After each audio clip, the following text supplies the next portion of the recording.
नमस्कार भाइयों, the world level information channel में बहुत बहुत स्वागत है। भाइयों, अपने देश भारत में एक प्राइवेट कंपनी जिसका नाम है स्काई रूट एयरोस्पेस, उसके द्वारा एक रॉकेट लॉन्च किया जाता है जिसका नाम है विक्रम-1। तो इसमें खुशखबरी की क्या बात है और ट्विस्ट क्या है?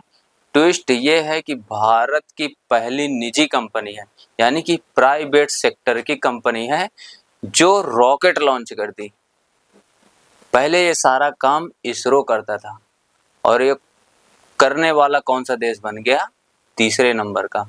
पहला है अमेरिका, दूसरा है चीन, तीसरे नंबर पे भारत ने छलांग लगा दी निजी सेक्टर के द्वारा इस तरह से रॉकेट लॉन्च करवा के।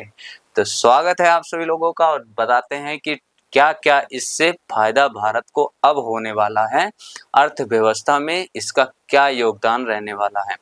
तो सबसे पहले ये देख लीजिए, विक्रम-1 ने रचा इतिहास। स्काई रूट एयरोस्पेस के द्वारा ये सारा कुछ किया गया है और मिशन का नाम था आगमन।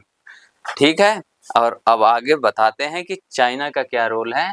तो जैसे ही प्राइवेट कंपनी की एंट्री होती है ना, रूस और चीन सबसे ज़्यादा परेशान होते हैं, क्योंकि भारत जो है कोई भी सैटेलाइट दूसरे देश वाले जब यहाँ से लॉन्च करवाएंगे तो कम दामों में कर देगा, जो इसरो करता था। अब साथ साथ भारत की स्काई रूट एयरोस्पेस एजेंसी यानी कि कंपनी ये सब काम करने लगेगी, जिससे भारत की अर्थव्यवस्था को बहुत ही ज़्यादा फायदा मिलने वाला है।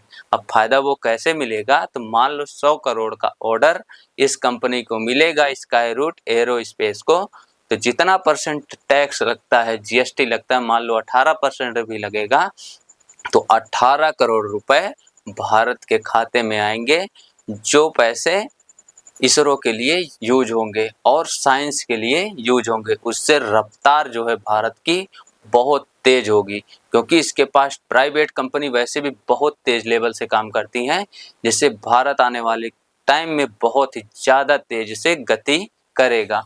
तो यहाँ पर देख लीजिए, अमेरिका की जो कंपनी कर रही हैं, प्राइवेट कंपनियां जो हैं, जैसे उनकी नासा है, काम कर रही है सरकारी एजेंसी, सरकारी कंपनी, वैसे प्राइवेट एजेंसियां हैं जो स्पेस रूट पे यानी कि स्पेस लेवल पे काम कर रही हैं। स्पेस में कोई मिसाइल भेजना हुआ, इंसान को पहुंचाना हुआ, ये सारा कुछ कर रही हैं। तो अमेरिका की कौन कौन सी हैं? Space x, blue origin, rocket lab जैसी, ये तो बड़ी बड़ी हैं, और भी बहुत सारी कंपनी हैं। वैसे ही चाइना की लैंड स्पेस, आई स्पेस और गैलेक्टिक एनर्जी के नाम से प्राइवेट सेक्टर की कंपनियां काम कर रही हैं, जो स्पेस लेवल पे कुछ पहुंचाना हुआ, कोई सैटेलाइट लॉन्च करना हुआ, ये सारा काम अमेरिका और चाइना वाले कर रहे थे।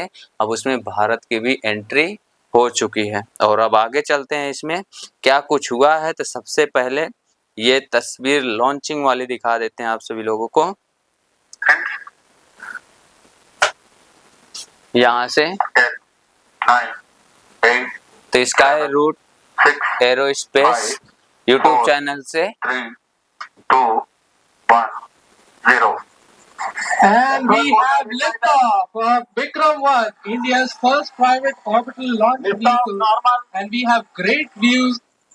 विक्रम-1 इंडिया का पहला प्राइवेट रॉकेट लॉन्च हुआ, और ये रॉकेट जो लॉन्च हुआ है, आसमान को चीरता हुआ लो अर्थ ऑर्बिट में 450 किलोमीटर ऊपर पे इसका सेटलमेंट हुआ है, यानी कि वहाँ पे सैटेलाइट को स्थापित किया गया है। तो लो अर्थ ऑर्बिट जो है 160 किलोमीटर धरती से आसमान के ऊपर, जो है 160 किलोमीटर से 2000 किलोमीटर के बीच की रेंज को लो अर्थ ऑर्बिट कहा जाता है। तो उसमें 450 किलोमीटर के लगभग जाके ये सेट हुआ है। वहाँ पे 2 सैटेलाइट को सेट किया गया है। तो वो 2 सैटेलाइट कौन कौन सी हैं? स्कोप और ये क्या कहते हैं, स्कोप और ग्राहा। तो ये दोनों क्या करेंगी? ये दोनों पर्यावरण से लेकर कम्युनिकेशन सिस्टम में बहुत ही ज़्यादा योगदान देंगी, बहुत ही ज़्यादा काम करेंगी। तो पर्यावरण में कुछ भी होगा, बाढ़, भूकंप और जो कुछ आएगा उसके बारे में, और कृषि के लिए जो कुछ होगा उसके लिए, और कम्युनिकेशन के संबंध में, जैसे रेलवे के बारे में कि रेलवे की स्पीड कितनी है और रेलवे में कहाँ रास्ता खराब है, कहाँ सही है, रेल कहाँ पहुंची है, इसके बारे में और बहुत सारे जो कम्युनिकेशन सिस्टम से जुड़े हुए हैं उसके लिए इन सैटेलाइटों को लॉन्च किया गया है। तो मोदी जी द्वारा वंदे मातरम ये सारा कुछ लिख के इनके मोदी जी के द्वारा भेजा जाता है और साथ में इसमें सोने के जो एक छोटा मिनी रॉकेट बनाया गया है जिसके अंदर अपने मिसाइल मैन के नाम से डॉक्टर APJ अब्दुल कलाम जी और विक्रम साराभाई और डॉक्टर CV रमन इनकी तस्वीर को यानी कि सूक्ष्म लेवल पे, माइक्रो लेवल पे इसको बढ़िया से डिजाइन करके इसको भी भेजा गया है। तो भारत के लिए खुशखबरी ये हो चुकी है भाइयों, भारत की अर्थव्यवस्था बहुत ही तेजी के साथ चलेगी।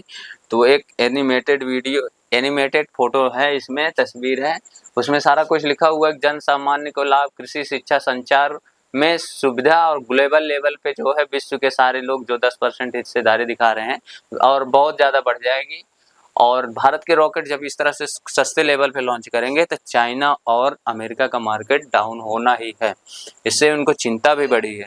और इधर साइड में नए नए स्टार्टअप और नए नए लोगों को नई नई जानकारी मिलेगी, भारत के लोगों को नए नए साइंटिस्ट बनेंगे क्योंकि धीरे धीरे सब लोग मिल के वहाँ पे जब काम होगा, कुछ भी होगा, धीरे धीरे कुछ ना कुछ सीखेंगे और भारत के साइंस वाले क्षेत्र में बहुत ज़्यादा विकास देखने को मिलेगा इस प्राइवेट कंपनी के आने से।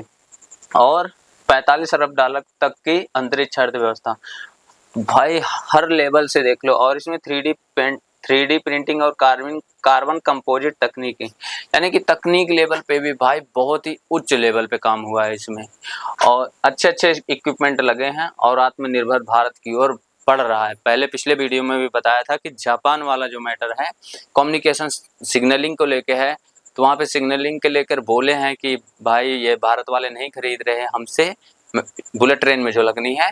तो वो सारा कुछ धीरे धीरे भारत आत्मनिर्भर होके, क्योंकि पैसे बहुत ज़्यादा लगते हैं किसी से कोई सिस्टम टेक्नोलॉजी लेते हो तो वो खुद विकसित कर रहा है, इसीलिए थोड़ा सा जापान से बातचीत भी बिगड़ गई उनके एक मंत्री के द्वारा। बाकी कोई वैसे दिक्कत नहीं है, 2027 से 30 तक ट्रेन चलने लगेगी और वहाँ से आएगी भी, पिछले वीडियो में बताया था। तो ये सारा कुछ भारत इसलिए कर रहा है कि जब प्राइवेट कंपनियां अपने यहाँ काम करने लगेंगी तो बहुत ही तेजी के साथ ग्रो करेंगे, क्योंकि प्राइवेट सेक्टर में एक ही चीज़ है जो दिन रात काम होता है, दिन रात उनका टाइम से ये कोई लेना देना नहीं, 24 घंटे काम चलता है। लेकिन सरकारी वाले में 10 बजे से 4 बजे 2 बजे तक ही काम चलता है, इसीलिए सरकारी जो चीज़ें होती हैं वो पीछे हैं और प्राइवेट बहुत तेज ग्रो करता है। जब प्राइवेट सेक्टर बहुत तेज ग्रो करेगा देश की अर्थव्यवस्था को बहुत ज़्यादा फायदा मिलेगा और लगातार जब सैटेलाइटें लॉन्च होंगी तो सुरक्षा के लिए भी बहुत ज़्यादा भारत को फायदा होगा। कैसे? मान लीजिए कोई सैटेलाइट टारगेट हो गया किसी दुश्मन देश द्वारा, उसको क्रैश कर देते हैं यानी कि उसको खराब कर देते हैं, तो ये जो अपने रॉकेट हैं जल्दी जल्दी सैटेलाइट को लॉन्च कर देंगे सुरक्षा के लिए। तो मिसाइल के क्षेत्र में, रेलवे के क्षेत्र में और कृषि एग्रीकल्चर से लेके क्लाइमेट यानी पर्यावरण के क्षेत्र में भी बहुत ही ज़्यादा अभी इससे फायदा देखने को देखने को मिलेगा। तो ठीक है भाइयों, आप सभी लोग क्या सोचते हो वो ज़रूर बताना। तो फिर मिलेंगे भाइयों नेक्स्ट वीडियो में। जय हिंद।